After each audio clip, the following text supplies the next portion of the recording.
Hello, dear listeners. It's that time again when we stroll through the paths of ambition, desire, and success. Welcome to the Dare to Declare podcast, where we explore the enchanting world of giant manifestors who've turned their visions and goals into the stuff of legends. I couldn't help but wonder, how do some people create the lives they've always dreamed of? Is it the magic of manifesting, the power of perseverance, or perhaps just a dash of serendipity?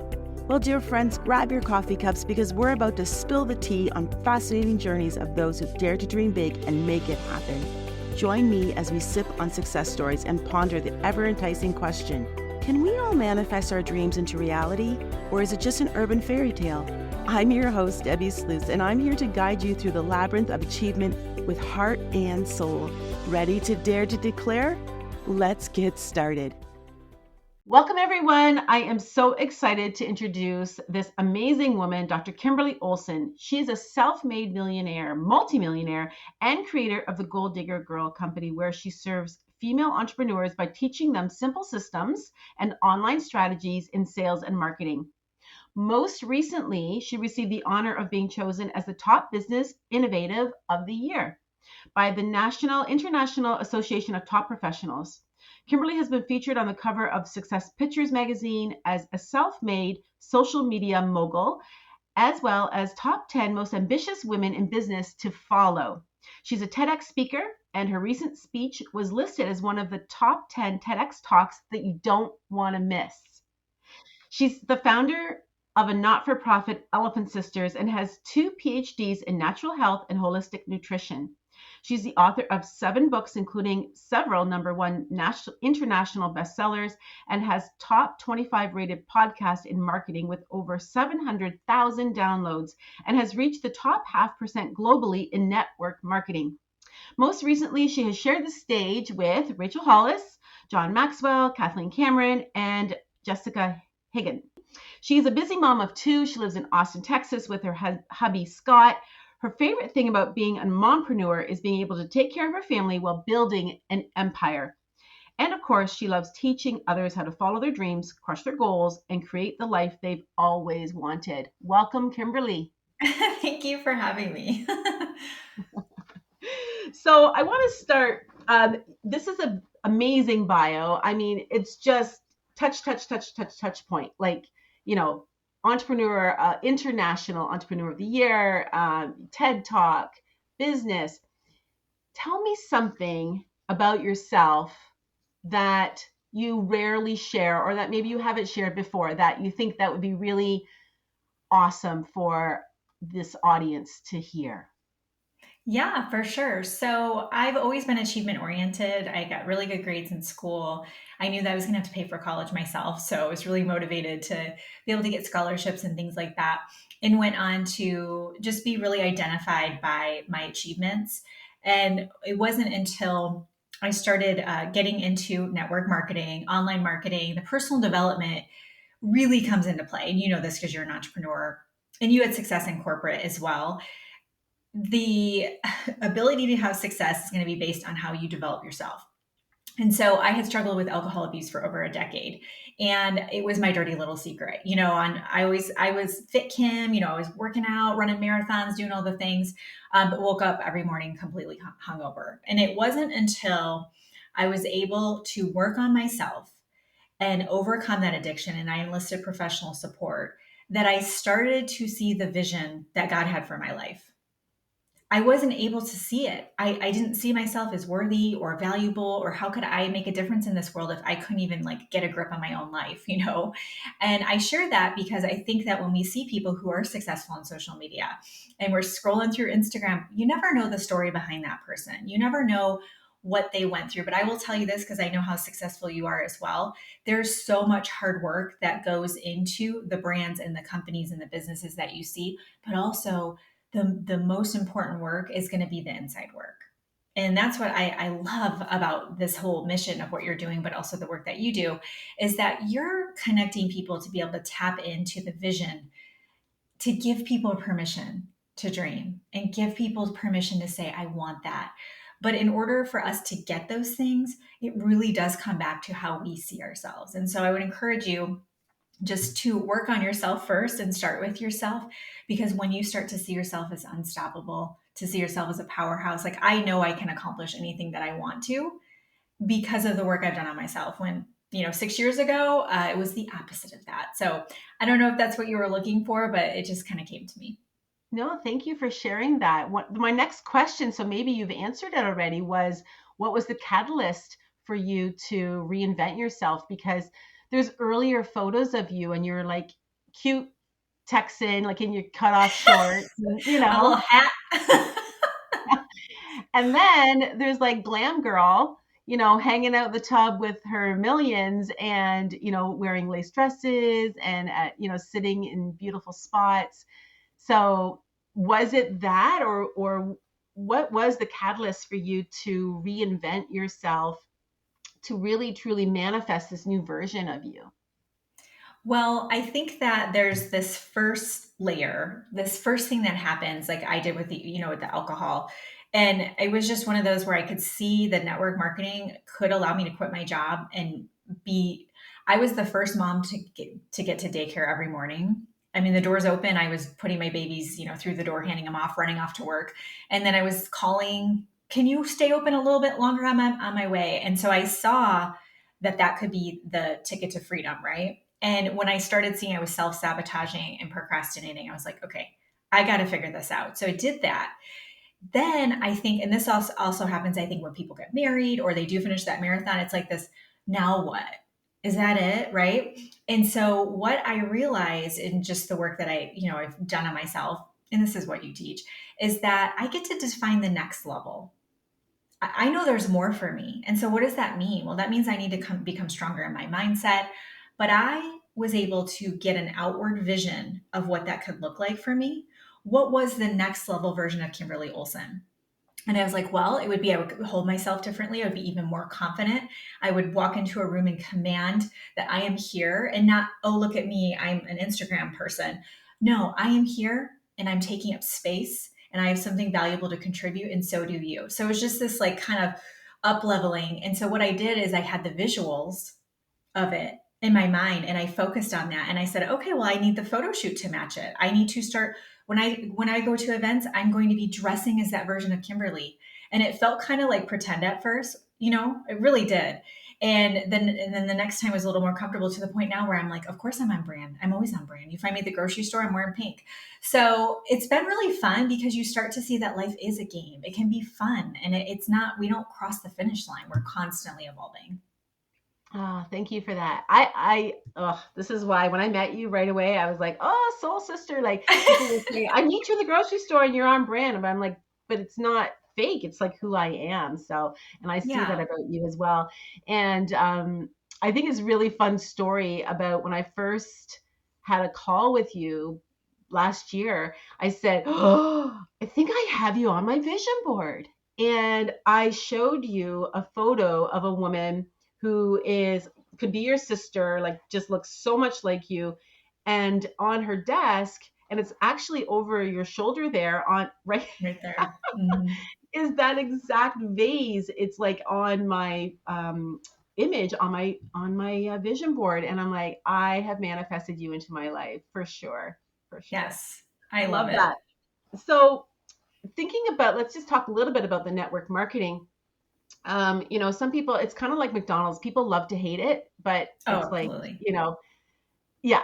So what is it that you love about it? And what are some of the challenges or things, lessons that you've learned? Because you've had sort of a love hate, right? So you were in Oh, it, you got 100%. into, and then you Yeah. left it, and then now you're Yeah. back. So can you talk a little bit about the love hate and maybe some of the lessons that you've learned around that? Yeah. Absolutely. Yeah. I really think that it's the lowest barrier of entry to start a business. And now there's a lot of master resale rights and digital courses people can sell, an affiliate that's popped up. And I think that'll really, really be a dominant leader online for a bit here. But I think that because it's the lowest barrier of entry, a lot of people come in, don't have success and quit. They've actually done research on it. The average, and this isn't anything probably, but the average person quits around week 6. Average breakthrough or success starting to happen is weeks 8 through 12. And I used to do personal training, and I can say the same thing about people in the gym. And so I think that people do it, try it, and quit. Well, you could probably say that for just about anything, right? And I really discovered in the process what I love. I love watching women make money. It's like my favorite sport. And I love when we can figure out like who they are, like what lights them up and how do they want to serve this world and how can they help other people and then showing them how to monetize that and make a business out of it. So I think it was kind of the gateway drug for me to like get me to learn social media.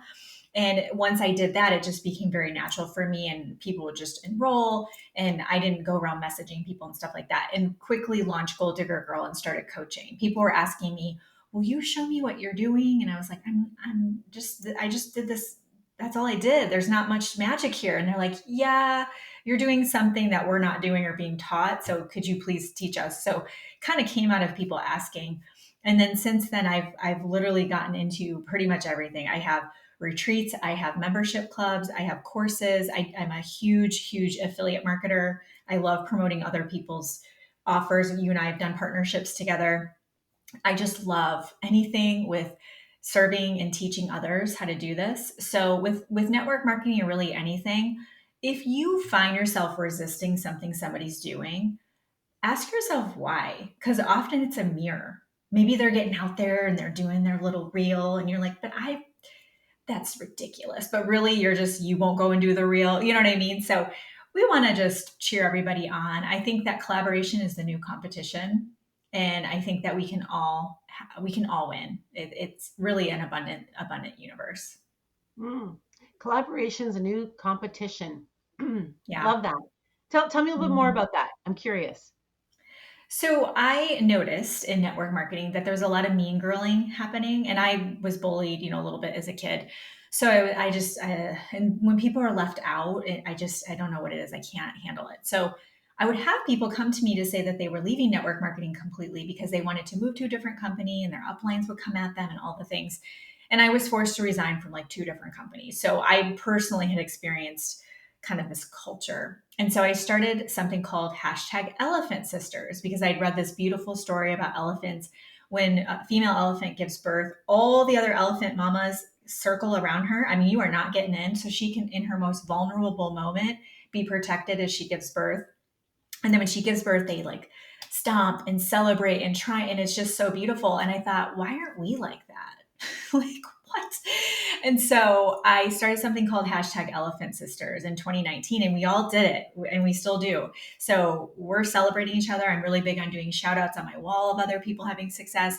And so the nonprofit came from that. If we support women in our communities and their families, if they're struggling to make ends meet, we don't want their business to be put on the shelf because they can't keep the electricity on. And that's why we started the nonprofit. But it all came from that idea of like, hashtag Elephant Sisters, support your sister. Like, let's mimic those elephants. They're just awesome and incredible creatures and such good examples of what this can be like. So that's where it Oh, came I didn't know that. from. That's amazing. So tell us a bit more about your not-for-profit, because what I also know is giant manifestors like you follow the universal laws in terms of law of compensation, being generous and not having the strings attached, but knowing that energy always returns to its source. Um, Yes. so, so tell me a bit more about what the not-for-profit is and how the impact it makes. Yeah, so it's been really beautiful. We've done scholarships over the years for those that maybe can't afford our higher ticket, group coaching programs. And here and there, we'll support somebody who can't maybe afford to purchase a course or whatnot. We do have a board of directors and a vetting process for that. And then what we do is we ask for women in our communities to submit something for themselves or someone they know if the person is in need for those necessities and the basics. So, for example, we had someone reach out during our last fundraiser, and she had two littles at home and single mom, and just wasn't even going to be able to give them anything for Christmas. Gifts, and I guess she missed the mark for her local nonprofit. Anyways, we were able to get a wish list from her and fulfill it, and I just bawled my eyes out while I was ordering everything because it was like a coat for each one, boots, a little few toys, but I mean, it was just like, oh my gosh, like we are so lucky. And whenever I have people reach out, it happens pretty frequently, but I'll have someone reach out that's like, hey, this something happened to my neighbor. I will just send money. I don't know the person. I just don't even think about it. I just send it. And yeah, it's a little uncomfortable just to send, $500, $1,000, a couple thousand, whatever it is, it's uncomfortable still. Like I said, I grew up in poverty, but I always tell myself, just do it and trust that everything will come back to your home, your family will be taken care of. And because of being an entrepreneur, there are huge ups and downs to running your own company. And there are times when I'm like, am I going to be able to pay my mortgage in 6 months? Like, you don't know the future. There's no salary here. And God has always provided and then some. Like the numbers don't even make sense when I see the math. I'm like, this, I don't know how this is even this, because it just doesn't make sense. And I think that's why, is because I'm tapping into, like you said, the universal laws. I'm tapping into things that are bigger than me. When we give, we get. And we are put in this position even to be able to listen to this conversation. How lucky are we? So, whatever blessings we have, even just that little bit to give, um, I can't stress it enough. It's really important, but it feels really good to be able to help people. Oh, so good. So, what I've been noticing as I started my podcast and I've been talking to giant manifestors like you is that there usually is someone that was in their life as a child that spoke into them. It was an adult who was, or maybe someone a little bit older that was a visionary and who helped. So the little Kimberly see her potential. As I say that, do you know who that might be for you? So, you mean a younger version of myself? No, the adult that might have offered you this idea, this Gotcha. belief that you could be who you are today. Because as you said, you grew up in poverty. So reality around you, it's like you talked about earlier, it doesn't make sense. It's like, it's crazy. My husband, we've been saying crazy awesome whenever, because it's like Yes, I've been live. saying that since our vision board workshop that we did. Crazy awesome. I see what you're saying. So I would say it was my aunt Annie, and she's struggling a little bit with her health right now. So I think it's really neat that her name is coming up right now. Oh, So my mom had a bunch of brothers and sisters. So whenever we would all get together for, I mean, it was constant family gatherings and all the things, that had this one aunt, my Aunt Annie, and she would always seek me out and look me in the eyes. I mean, even since I was young. And she would ask me, how's it going? How's school? You got a boyfriend, And whatever I said to her, she was so uplifting, so encouraging, but like she looked at me. It wasn't just, oh, my niece. Like she really, really saw me, what I couldn't even see. She definitely stands out. oh, thank you for sharing that.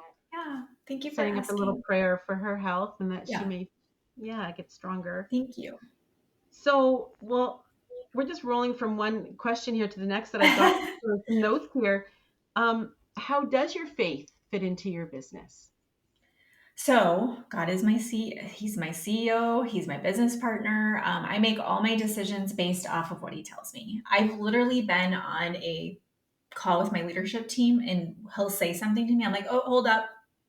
Okay, we gotta do this instead. And they're used to it now, right? But I'm sure at first they were like, she's a little cuckoo here, because there's no consistency. The number one thing I hear from people who've come into our company and we've exited is it was just not consistent, going in different directions, pivoting often. And I think that's why our company we're coming up on 6 years in March. And if you look at the percentages of the companies that make it, right, it's very low. I think it's because I have acted in faith this entire time. I'm very obedient. And I believe that whenever I am making decisions, when I'm talking to clients, I'm literally listening to what God wants me to tell them. I'll say the most off the wall things to people, and I'll have clients look at me and go, how did you know I wanted to do that? And I'm like, Hmm. I didn't. God just told me to say this to you. And they're just like, their jaw drops to the floor. So it's everything to me. I believe that He has a vision and we get to fulfill that vision, but we also get to express ourselves in the process. And He's given us this beautiful world to experience. And so I don't take that lightly, that I do get to run a company and I get to impact people. So yeah, I actually, and sometimes I'll catch myself when I'm like struggling with a decision. You know what it's like, where you're like, oh, and I'll be consulting or asking different people. And then I'm like, oh, wait, I forgot to ask God. Like, what does He think? And then I'll have the answer crystal clear. It's crazy. So huge, huge influence. Mm-hmm. Beautiful. So I'm not going to ask you to share your board because it's very private and intimate, but we did get to create a vision board together with your team, which was amazing. We did it online, and they stuck with it for 6 hours. Oh, awesome. But it was awesome, and you created a really unique version in that you created a binder for your vision. So without revealing too much personal, because I respect that process, can you share even the spirit of your vision, like where you're headed and what you're really excited about? Yeah, absolutely. I'm really an open book. I mean, I think after you have a couple kids in the hospital, you're just kind of like, whatever. It's But I am a big manifester, like you said. So I've been doing vision boards and stuff like that for quite some time now. And I found I like the binder for me because I wanted to be able to add to it. It must be that like, I don't like a box kind of thing. And not that boxes are bad, but you know what I mean? I like the binder. I like to be able to add to it, and I am a generator. I generate lots of ideas. So I would say the spirit, the place that I'm stepping into is creativity. And the creativity is actually within my courses and all the different offerings that we have, that the way we're serving our community. And I've also noticed that there's this vision I've had, and it's starting to happen, of stepping up, even how we're producing content, how we're servicing our clients. We might host a webinar, and just the assets and what they get. That's what it is. It's the value. How can I just blow their minds? How can it be like, oh my gosh, did you experience what Kimberly just put on in her team? That's been so much fun just to get into that. And I have been hung up in the admin piece of the company. I've been, writing the ship and lots of, infrastructure and restructuring and exiting people. I've been stuck in that for a little over a year, finally out of that season. For my family, I would say just continuing to make our home, the anchor where we all come back to, and that the girls will say, "Are we going to the gym as a family?" Like they say, as a family for a lot of things. Are we doing family movie night? Like I love that they are growing up in that kind of home, and of course being committed, to my relationship with my husband and all of that, and just being a good steward with my money. And then my fitness is back on track. So that feels really good to me because it's important. Congratulations. So I Thanks. would this podcast is really about giant manifestors, people that have manifested not necessarily lots of wealth, but just that they have manifested. So, but in your case, you have, and also accolades and all these kinds of things that we saw in your bio. So, can you choose something and share the story of a manifestation, something that maybe took your breath away? Yeah, yeah, absolutely. So it's funny how this all works, but the home that we were in before this home, it was a spec house, and I think I was 5, we had Addison, and I was like 5 days out of the hospital kind of thing, and went to the design center. So what was I doing? All I wanted to do was get back to my baby. So I was like, that tile, it was not a cute house. And the structure of it, it was like, I didn't have a bathtub. I don't know. So I had this plan. We were going to move walls. We are going to put the bathtub in. We were going to put huge windows in the back so we could see the back because we're in the hill country. Remodel the whole thing. Okay. And this would have probably taken at least a year. And we're like, okay, we're getting there, all right, what are we going to do? So randomly, my husband's like, I was just looking for fun, but there's this house in the area, like on Zillow. And I was like, we just like get caught up in each other's things. So we just like went and looked at it. And I can't make this up. Like down to my vision of the windows right over the sink in the kitchen, because we're going to have to knock walls out. Even the garage door, and it's on a couple of acres. There's only 40 homes in the neighborhood. It's literally what I was going to remodel the other house into.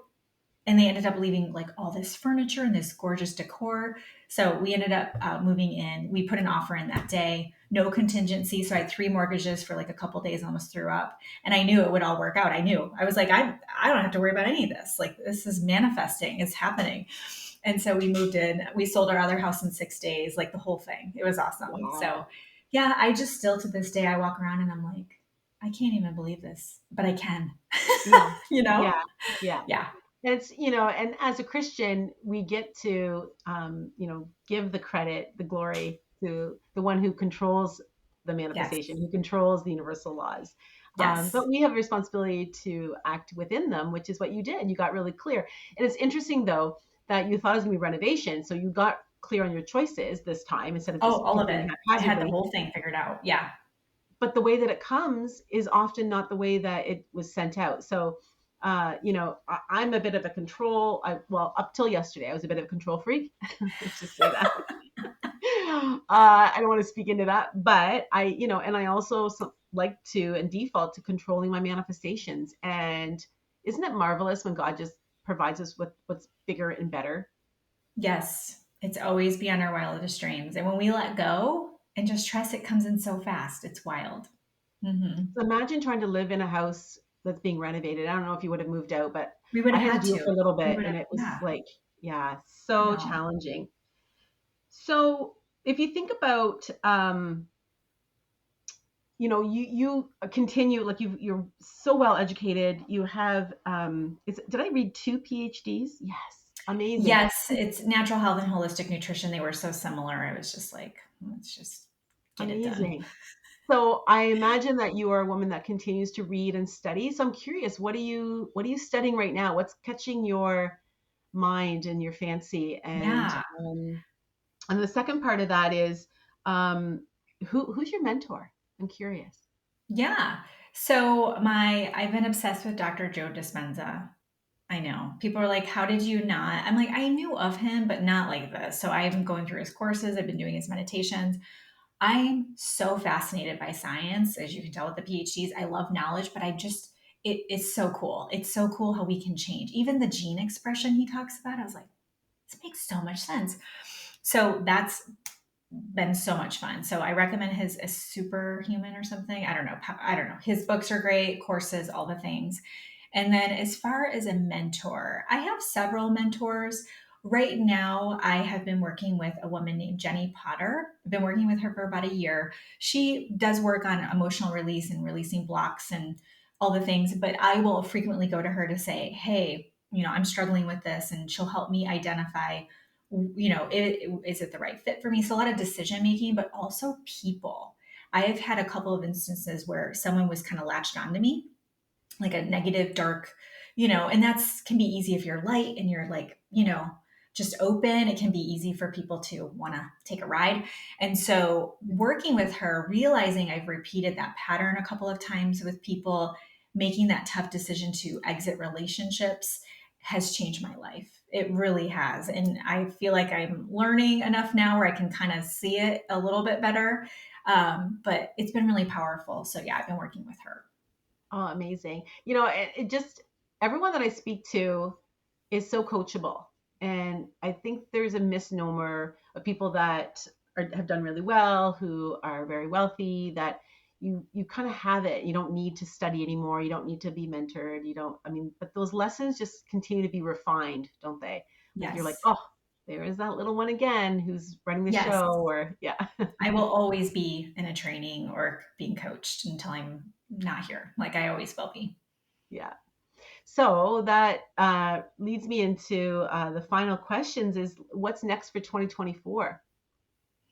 So for 2024, I really am excited about getting some solid systems in place as a company and simplifying. So constantly asking the question, how can I make this even simpler? Not only for myself, but for my team, because I feel as though there's this theme of overwhelm. And so that's because it's just all, you're only as good as your processes, And so getting really good processes in place and being able to leverage the content I have already, because there's a lot of it, instead of creating new, creating new, creating new. So, how can I refine what we have, maybe repackage it, and create some space in my own schedule? And I want to do that for my team as well. And I really want to bless them financially this year. That's a huge motivator for me. That's awesome. And think about even the vision board process. People will say to me sometimes, whether it's a criticism or a bit skepticism, it's like, oh, it's so simple. But aren't all the amazing philosophies, they truly are simple. It's the practice, the execution that can be challenging and that Mhm. can be difficult to keep it consistent and persistent. So yeah, that's fantastic. So Kimberly, how can people get a hold of you? How can they work with you? Yeah, if you want to check out anything I have going on, you can just go to the website, The Goal Digger Girl, and it's GOAL, thegoaldiggergirl.com, and you'll see all my social media. You can watch a free webinar on there. I have a podcast. There's just a lot of content on there. Yeah, that'd be the best place. Fabulous. And is there anything, I always used to ask this actually in my role as a childcare director when I was interviewing, and I would say to my interview prospect, is there anything I didn't ask you that I should have? So is there anything that I didn't ask you that you're like, oh, I wish you would have asked me about that you I want to share? love that. No, I think that this was just a really beautiful conversation. And, I also would encourage you guys, to hang around Debbie and align yourself with people who are going to help you look for more in your life and see the bigger picture and cast that vision. I really believe that without vision, how do we even know where we're going? And if you wake up every day just kind of feeling like, that's because you're not, you haven't caught the vision, it's not clear. And so I would just encourage you just to hang around the campfire with Debbie, stay close to her. She's helped me so much, helped our team so much. And yeah, I'm just really glad for us to continue to support each other, Debbie. You're really a gem. Ah, likewise. And I feel like I'm part of your circle and stomping Yes, my, what you do are. elephants I know have? you've got my back. Oops. Hmm. Yeah. So, well, thank you so much for being here today, Kimberly. And I appreciate you sharing your wisdom, sharing your personal story with us. And I know that you have touched people. And yeah, I just really appreciate you and all that you do. So thanks so much. Thanks for having me. Thank you.